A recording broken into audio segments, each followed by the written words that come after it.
किसी ने खूब कहा है, यदि आप मजबूत बनना चाहते हैं तो सबसे पहले अपनी कमजोरी दूर करें। एक बार कमजोरी दूर हो गई तो आप कुछ भी कर सकते हैं।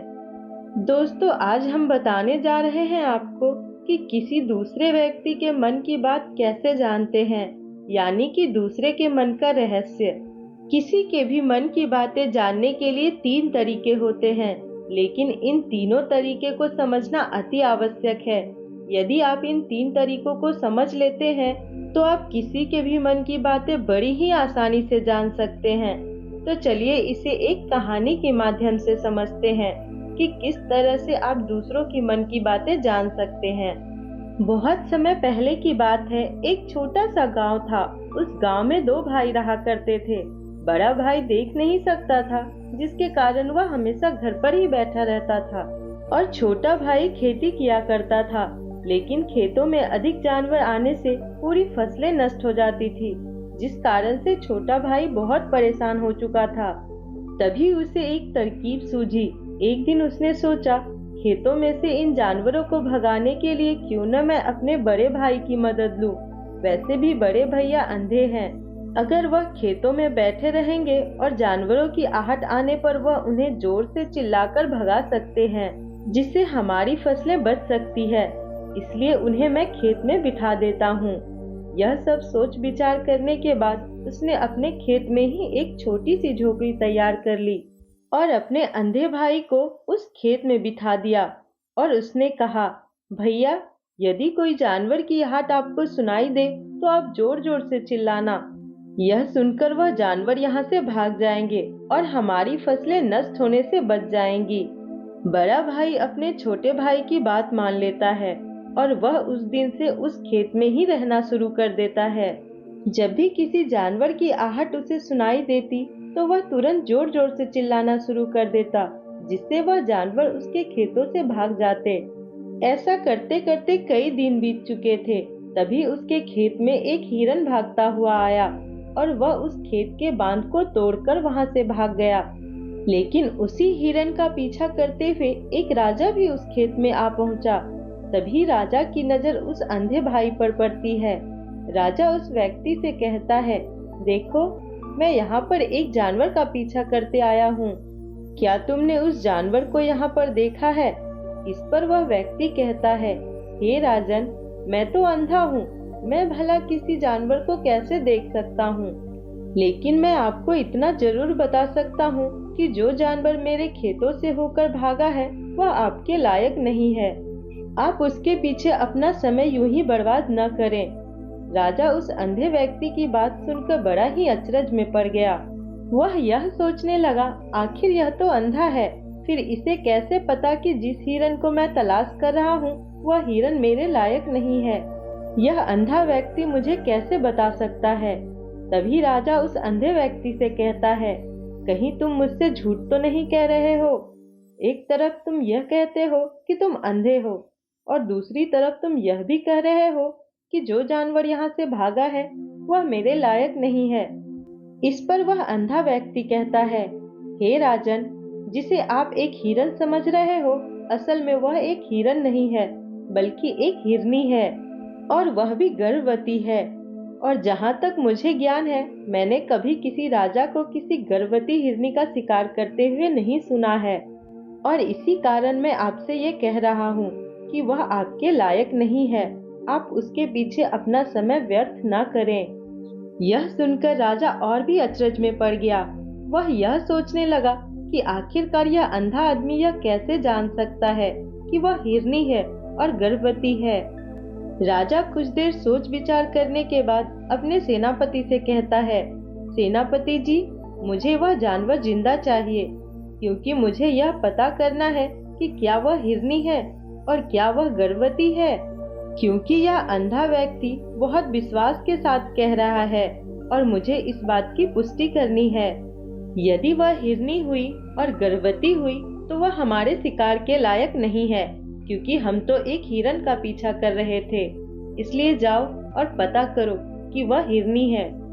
सेनापति राजा से आज्ञा लेकर आगे की ओर बढ़ चलता है और कुछ देर बाद वह वापस लौट कर आता है तो वह राजा से कहता है, हे राजन, इस अंधे आदमी ने जो भी बातें कही है वह बिल्कुल सही है। वह एक हिरनी ही है और गर्भवती भी है। यह सुनकर राजा आश्चर्यचकित रह गया। उसे समझ नहीं आ रहा था कि आखिर अंधा आदमी कैसे पता कर सकता है कि वह जानवर एक हिरनी है, और तो और वह गर्भवती भी है। भला एक अंधा आदमी यह कैसे देख सकता है, यह कैसे जान सकता है? आखिर इसको यह कैसे पता चला? ऐसे कई सारे प्रश्न अब राजा के मन में उमड़ने लगा। अब राजा ने यह ठान लिया था कि मुझे इस बात की तह तक पहुंचना ही है कि आखिर यह अंधा आदमी कैसे जानता है कि वह जानवर एक हिरनी है। यह सोचकर राजा उस अंधे आदमी के पास जाता है। उस अंधे आदमी से कहता है, देखो, मैं यह तो नहीं जानता कि तुम सचमुच अंधे हो या नहीं, लेकिन मैं तुमसे एक बात जानने आया हूँ। क्या तुम मेरे प्रश्न का सही सही जवाब दोगे? इस पर अंधा व्यक्ति कहता है, हे राजन, आप जो कुछ पूछना चाहते हैं मुझसे पूछ सकते हैं। मैं आपको बिल्कुल सच सच जवाब दूंगा। इस पर राजा कहता है, देखो, एक तो तुम अंधे हो और दूसरी तरफ तुमने यह बता दिया कि जिस जानवर का पीछा मैं कर रहा था वह एक हिरनी है, और तो और वह गर्भवती भी है। आखिर तुम्हें यह कैसे पता चला? तुम्हारे खेत में और भी तो जानवर आते होंगे, और भी तो जानवर यहाँ से गुजरते होंगे, फिर तुमने यह कैसे अंदाजा लगाया? तभी वह अंधा व्यक्ति राजा से कहता है, हे राजन, आप जिस हिरनी का पीछा कर रहे थे वही हिरनी जब मेरे खेत से आई, उसकी रफ्तार और उसके भागने की आहट से मुझे यह एहसास हो चुका था कि वह एक हिरनी है। और मेरे खेत की जो बांध है वह बहुत छोटी है, उसकी ऊंचाई ज्यादा नहीं है। यदि कोई हिरन होता तो वह उस बांध को बड़ी ही आसानी से छलांग लगा सकता था, लेकिन वह हिरनी इस बांध को तोड़कर भागी है। और यदि वह इस बांध को छलांग लगाकर पार करने का प्रयास करती तो इससे उसके बच्चे को खतरा होता, और इसी बात से मैंने यह पता लगा लिया कि वह गर्भवती है। इस कारण वह ज्यादा ऊंची छलांग न लगाकर मेरे खेत की बांध को तोड़ते हुए भाग गए। इस पर राजा के मन में एक और प्रश्न उठा। राजा ने कहा, किंतु तुम्हें कैसे पता चला कि वह एक हिरनी ही थी? और भी तो जानवर हो सकते थे, यहाँ पर तो कई आते होंगे। इस पर वह अंधा व्यक्ति कहता है, हे राजन, मैं पूरा दिन सुबह शाम यहीं पर बैठा रहता हूँ और मेरी सुनने की शक्ति बहुत तेज है। मैं यह भाप जाता हूँ कि कौन सा जानवर मेरे खेत में आया है, और उसी के आधार पर मैं जोर जोर से चिल्लाता हूँ ताकि वह मेरे खेत से भाग जाएं और मेरे खेत की फसलों को नष्ट न कर पाएं। राजा उस अंधे व्यक्ति का यह जवाब सुनकर पूरी तरह से संतुष्ट हो चुका था। वह मन ही मन यह सोच रहा था कि यह आदमी भले ही अंधा हो, लेकिन यह तो बड़ा ज्ञानी मालूम पड़ता है। इस आदमी से कुछ न कुछ काम तो निकलवाना ही चाहिए। यह विचार लिए हुए राजा वहां से वापस अपने महल की ओर लौट जाता है। राजमहल पहुंचते ही राजा उस अंधे व्यक्ति को राजमहल बुलवाया और कहा, आप तो बड़े ज्ञानी व्यक्ति हैं, आपको किसी भी बात का पता बड़ी आसानी से चल जाता है। आज मैंने आपको यहाँ इसलिए बुलाया है क्योंकि मैं आपसे यह जानना चाहता हूँ कि मेरी पत्नी पतिव्रता है या नहीं। इस पर वो अंधा व्यक्ति कहता है, हे राजा, यह कैसा प्रश्न है? इस पर राजा कहता है, मैंने आपसे बिल्कुल उचित प्रश्न किया है, मुझे इस प्रश्न का उत्तर दीजिए। इस पर अंधा व्यक्ति कहता है, हे राजन, यह सारी बातें जाने दीजिए। आपकी शादी को इतने साल बीत चुके हैं और अब आप यह बात क्यों जानना चाहते हैं? आपके मन में ऐसे प्रश्न क्यों उठ रहे हैं? इस पर राजा जिद करते हुए कहता है, देखिए, आपको मुझे इस प्रश्न का उत्तर तो देना ही होगा। यदि आप मुझे इस प्रश्न का उत्तर नहीं देंगे तो मैं आपको मृत्यु दंड दे दूंगा। राजा के मुख से यह बात सुनकर वह अंधा व्यक्ति कहता है, यदि आप इस प्रश्न का उत्तर चाहते हैं उसके लिए आपको मेरा एक काम करना होगा। राजा कहते हैं, बोलो, मुझे क्या काम करना होगा? इस पर व्यक्ति कहता है, इसके लिए आपकी पत्नी को मेरे साथ कमरे में अकेले छोड़ना होगा। उस अंधे व्यक्ति की यह बात सुनकर राजा पहले तो क्रोधित हो जाता है, लेकिन फिर कुछ सोच विचार करने के बाद वह उस व्यक्ति की बात को मान लेता है और अपने सेनापति को आदेश देता है सेनापति जी, इस व्यक्ति को और मेरी पत्नी को एक कमरे में कुछ देर के लिए अकेला छोड़ दें। सेनापति बिल्कुल वैसा ही करता है। अब राजा की पत्नी और अंधा व्यक्ति एक कमरे में बंद हो चुके थे। तभी वो अंधा आदमी राजा की पत्नी से कहता है, मुझे आपको छूना है। इस बात पर रानी अत्यधिक क्रोधित हो जाती है और उस अंधे आदमी को पीटने लगती है, कभी हाथों से तो कभी लातों से। इस तरह से उन्होंने उस अंधे व्यक्ति की खूब पिटाई की। उसके बाद किसी तरह से वह अंधा व्यक्ति अपनी जान बचाकर वहां से भाग निकलता है और राजा के पास पहुंचता है और कहता है, हे राजन, आपकी पत्नी पतिव्रता नहीं है। यह सुनकर राजा अत्यधिक क्रोधित हो उठता है और राजा अपनी तलवार निकालकर सीधा अपनी पत्नी की ओर जाता है और क्रोधित होकर वह अपनी रानी से कहता है, रानी जी, आज मैं जो भी सवाल आपसे करने वाला हूँ उसका मुझे सच सच जवाब दीजिएगा, और यदि आपने एक शब्द भी झूठ कहा तो मैं आपका अभी के अभी सर धड़ से अलग कर दूंगा। राजा कहता है, मुझे बताइए, क्या आप पतिव्रता हैं या नहीं?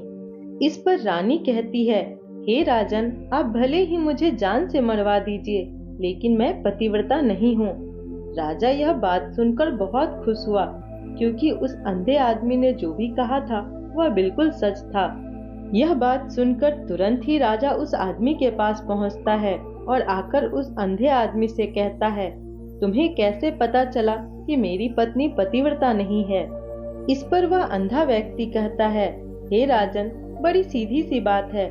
मैंने तो आपकी पत्नी से बस इतना ही कहा था कि मुझे आपको छूना है, और इस बात पर वह इतना क्रोधित हो उठी कि उन्होंने गुस्से में आकर मुझे थप्पड़ और पैरों से पीटना शुरू कर दिया। भला कोई औरत किसी और दूसरे व्यक्ति को कैसे छू सकती है? लेकिन उन्होंने न आओ देखा न ताओ, बस मुझे पीटना शुरू कर दिया।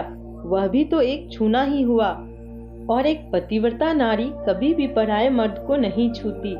जब मैंने उसे छूने के लिए कहा था तो वह उस वक्त मुझे मना कर सकती थी, लेकिन उन्होंने तो मुझे पीटना शुरू कर दिया और देखते ही देखते उन्होंने मेरे पूरे शरीर को स्पर्श कर लिया।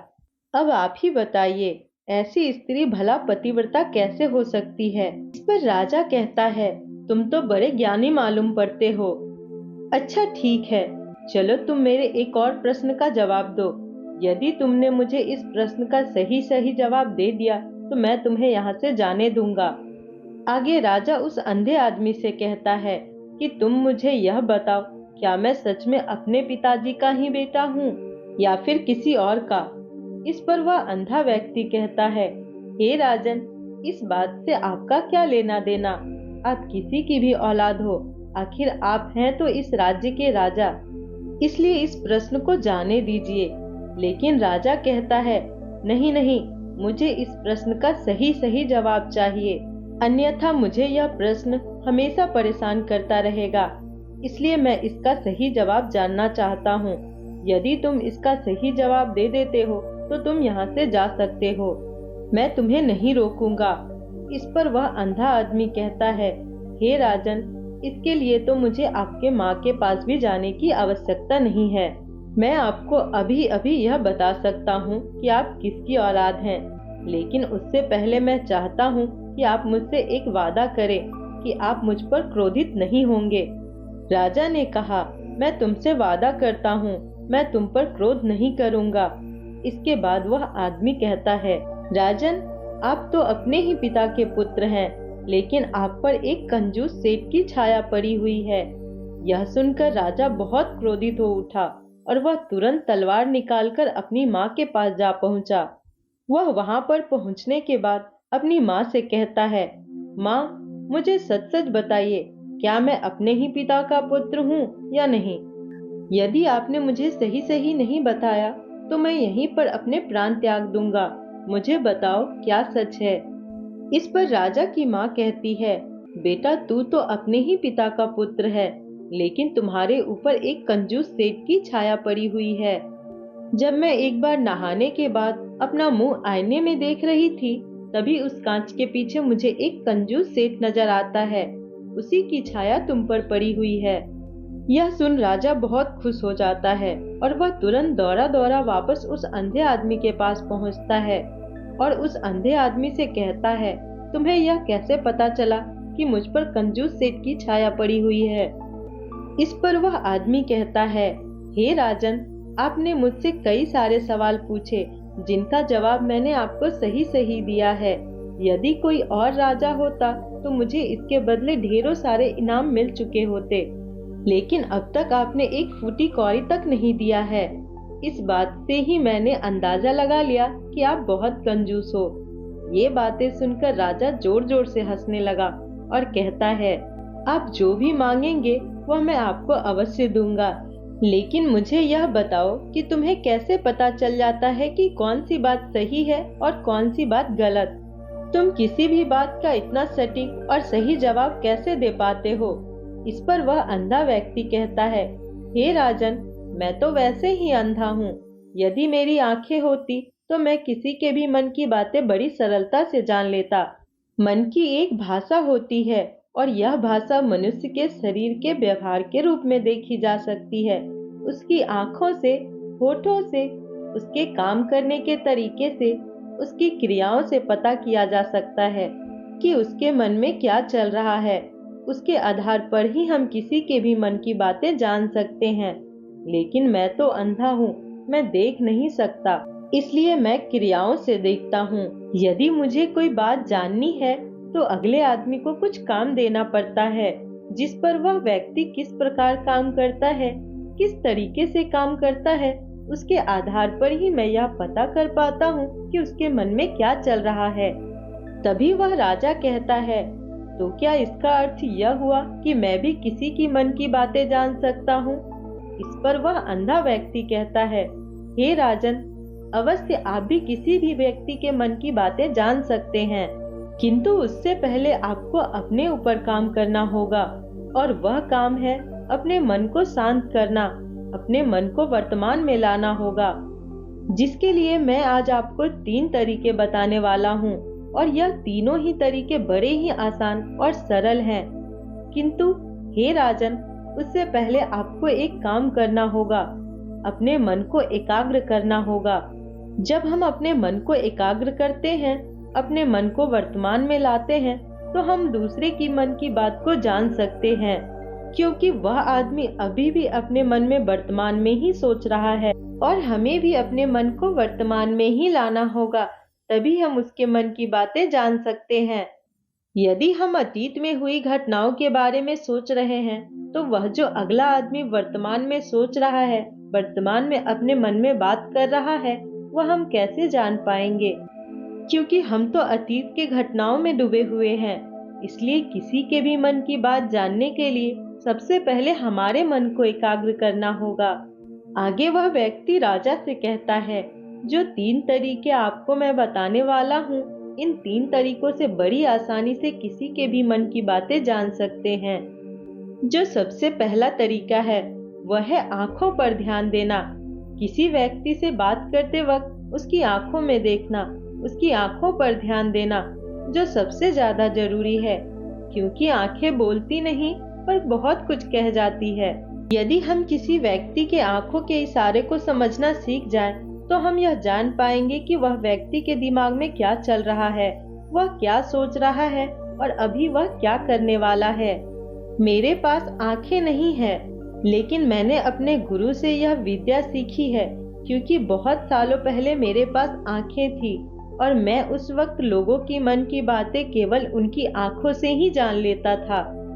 इसलिए यदि आप भी दूसरों की मन की बातें जानना चाहते हैं, तो आपको भी उनकी आंखों पर गौर करना चाहिए। जैसे उनका आकार कैसा है, वह कब, कहां और किधर देख रहा है।